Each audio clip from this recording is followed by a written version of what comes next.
How's it going, and welcome back to the channel. Now, if you can't tell, it is super cold and getting a bit windy here. And of course, we're outside doing a video on fridges. And beside me, we have two very popular fridges on the market that I have owned for the last 2 years.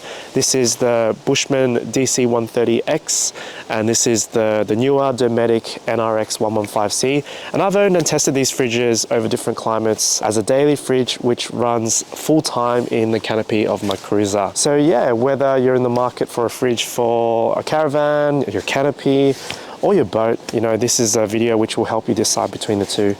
Let's get into the video. In this video, we'll be comparing between the fridges, their dimensions, storage, compressors, cooling, power, and the price, as well as my own recommendations on these fridges. So make sure you use the timestamps. So in 2023, I went and purchased my first upright to go with a new canopy, and I've always been a Dometic Waco guy. I've had a couple of those top access fridges, you know, the ones with the lid.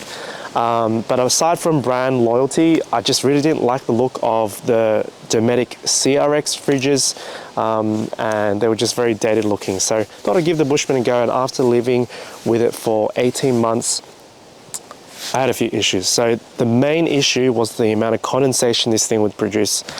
So I'd just get like a crazy amount of condensation on the front, even on the sides, and it'd start dripping down to the bottom of the fridge and then leave, like, honestly, a little tiny puddle in the corner. This was kind of constant through my whole ownership of the fridge. What I also didn't like about the fridge was the lack of temperature control.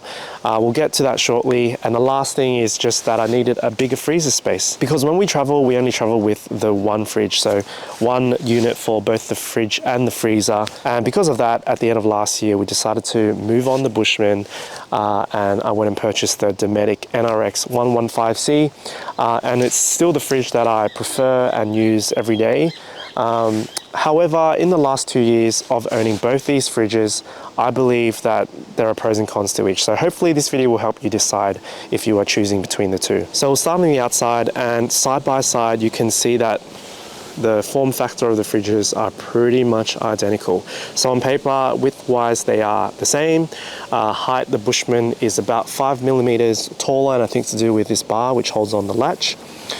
And where the Dometic is larger is the depth of the fridge. So you'll see here that the Dometic sticks out about 1 inch behind the Bushman. So this is how Dometic have mounted their compressor, and it runs the width of the fridge, whereas the Bushman have it mounted in the corner here, and it runs, I guess, the depth. So because the sizes are quite similar, for most mounts, you'd be able to get away with some slight modification. So this is the mount I got with the Norwell canopy, and you can just see that I've made a few modifications here at the base just to get the fridge to fit.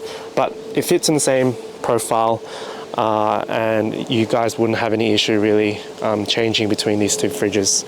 If you are conscious about weight, the Dometic is a full 4 kilos lighter than the Bushman. And I think that is a significant difference. On paper, the Bushman is 130 litres in capacity compared to the Dometic, which has 113 litres with the freezer compartment and 116 if that's removed. 113 litres is still a lot of usable space for a family of 4. We just got back from Victorian High Country, about a 10-day trip, and we didn't restock the fridge once. So yeah, 8.2 litres removable freezer, which runs the width of the fridge, and the Bushman has a 6 litre freezer, which runs the depth of the fridge. Having an extra 2.2 litres of additional freezer space doesn't sound like much, but with the Dometic's front access, the space is sure a lot more usable. So this whole bottom section just slides out, and having the complete area as a fridge space or a freezer space, you might have a dedicated freezer and a dedicated fridge. That's something worth thinking about. What I do love about the Bushman is the overall layout of this setup.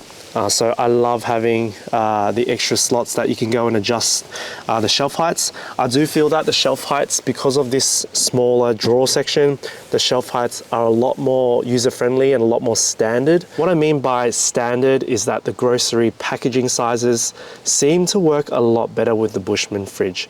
Things like cans, milk, a loaf of bread, even like small packaged goods. I really think the layout of the Bushman is a lot more thoughtful. It's really hard to tell even having the fridges side by side, but the shelf heights here You've got two huge drawers down here. You're better off having a smaller drawer and more shelf space. That's what I've found. Now this is why I prefer the door of the Bushman. So you can see how the milk here is not very secure. I mean, these juices are just flopping around here. But if you come around here, these slots are adjustable, and I will slide this one across. This one sandwiches in there, and it's really secure. So when you're off-road, this doesn't move around too much. In here, the retention is this, I guess, spring-loaded plastic. Doesn't really do a good job of it. The door pockets, there really isn't much retention. Everything just moves around there a bit too much in my opinion. Yeah, I want to show you guys as well. I love Coke. It's a bad habit of mine, but here you can't really even put your bottles here because they're just going to fly around. Especially when you go off-road, it's going to go flying in the fridge. Here on the Bushman, it's contoured. So I'll just slide it in there. It's locked in place. I do really miss the internal layout of the Bushman fridge. Both these doors can be refitted to open left or right. I do prefer the factory orientation, so opening out to the right side. And yeah, I do like the latch on the Bushman. So with the Bushman, we'll just close the fridge here. Just have a listen. It's an audible click. Now with the Dometic, it's more like a soft close. You really can't hear it. And no joke, we actually had the fridge door come out once. We were up in the high country and stopped for lunch, and we found that the door had opened up. There's a little dent on the side here, minimal damage, and it's also just gently nicked this part of the light. I do think that the Bushman, because of that audible click, is a little bit more secure. However, what we always do now is we actually do press in a little bit, and sometimes you'll hear a tiny click, and that's the latch closing up. With the Dometic, the latch runs the full width of the fridge, so you just pop it up like that. There's a keeper top and on the bottom, so the clamping force on that seal is going to be a bit better, definitely, on the Dometic. Once again, that's the soft close, so you don't need to go slamming the doors. That is closed, but it's something to be mindful of. If you're on the road, especially with the Dometic in the car, you're going to really make sure that this fridge is definitely closed. Absolutely, the deal breaker for the Bushman was the amount of condensation it would produce. So I've got photos of this, of course, but I had water, just condensation all over the front of the fridge, on the sides, even on the top, even on the compressor cage which protects the fan and the compressor. That was rusty because of the condensation. I'm really not sure why the condensation was so bad. So usually you'd think maybe like the fridge door seal, or maybe it could be that the insulation in the front door just wasn't very good. I'm not sure why, but I know I wasn't the only one. So that brings us to temperature control. So here is the control panel on the Dometic fridge, and you can already tell how much more adjustable it is. So here we've got on and off button, so that's off. I'll turn it back on. Next button down, we have the temperature control. You do have the ability to adjust the temperature depending on your mode. So at the moment we are on Eco, so I can adjust to have the fridge a bit warmer, and this is the coolest it'll go on the Eco mode. This next light tells us when the compressor is active, and here we can switch between our modes. Here we're in Eco mode. Next we have the quiet mode, and we have the performance mode, and the last one is the freezer mode. So yeah, it's very adjustable. I always just have it on Eco, on the highest Eco setting. So the Bushman is a lot more simple. It has one dial from 0 to 7, 7 being the coldest for temperature setting. So 0 to 7 doesn't really give you a guide as to what kind of temperature.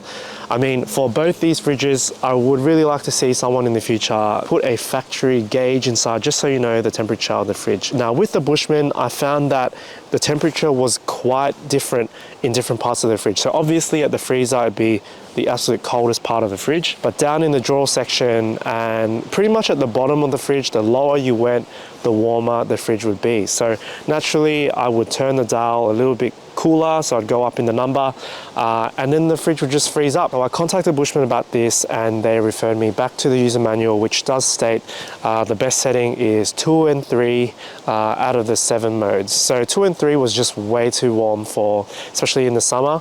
So the minute I was turning it up, it was freezing up. So I'm really not sure what we are to expect from a fridge of this price. Unless you're going to go and defrost this fridge regularly, I do think the temperature control is quite useless in this fridge. All right, we'll come back here to have a look at the 2 compressors.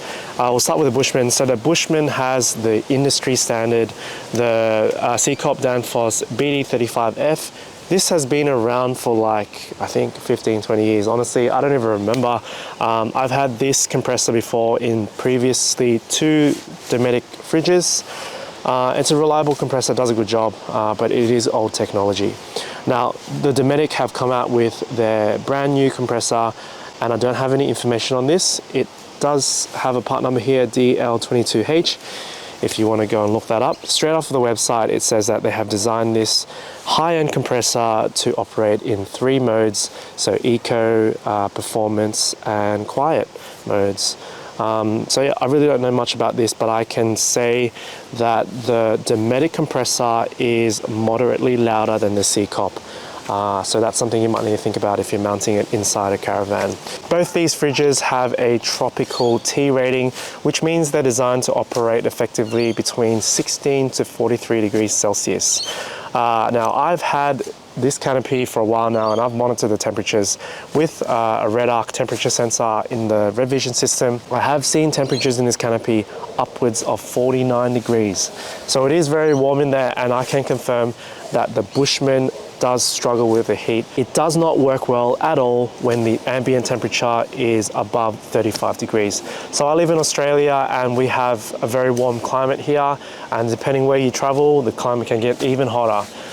So yeah, it's something that I was very disappointed about with the Bushman. So both these fridges will run on 12 and 24 volt DC current, and the Dometic NRX range now has the ability to plug straight into 240 volt mains, which is what I've done at the moment. So it's not mains power, but I've got the inverter going, I've got an extension lead, and plugging straight into the Dometic fridge, and it's been running for the last couple of hours.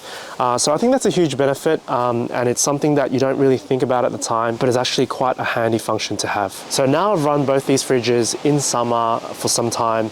I can confirm the Dometic does draw more power, and I would recommend a minimum of 200 amp hours lithium. And to be honest, with the Bushman, you could probably get away with 100 amp hour, just knowing that, you know, on the weeks that you don't have enough adequate sunlight, that you're going to run pretty low on that battery. So currently I run a 300 amp hour in this setup, and I can run the fridge for weeks. And the last thing I want to talk about before I freeze out here is the price and warranty. So I bought this straight from Norweld for $1,645. Comes with 5 years warranty on the unit, 3 years on the compressor. And I went to BCF for the Dometic fridge. BCF would price match for me $1,335, and that was during a BCF promotion, and they gave me $150 cash back. I went and sold off my Bushman on Marketplace and bought the Dometic, and still had some cash left over in my pocket. So that's my real world experience with both these fridges, and as you can tell, for me, the clear winner here is the Dometic NRX 115C. For the price point, you are getting a much more refined and, in my opinion, well-built fridge. The only meaningful benefit you're getting from the Bushman is the low power consumption. But to be honest, with the fridge, there is no compromise for cooling, and I do think that Dometic does a much better job. So that's it for the video. I hope you guys enjoy this comparison. A little bit of a change for what's usually on the channel. If you have any questions about any of these fridges, you know who to ask. Drop them in the comments below and let me know what you guys think. I'll see you guys in the next video.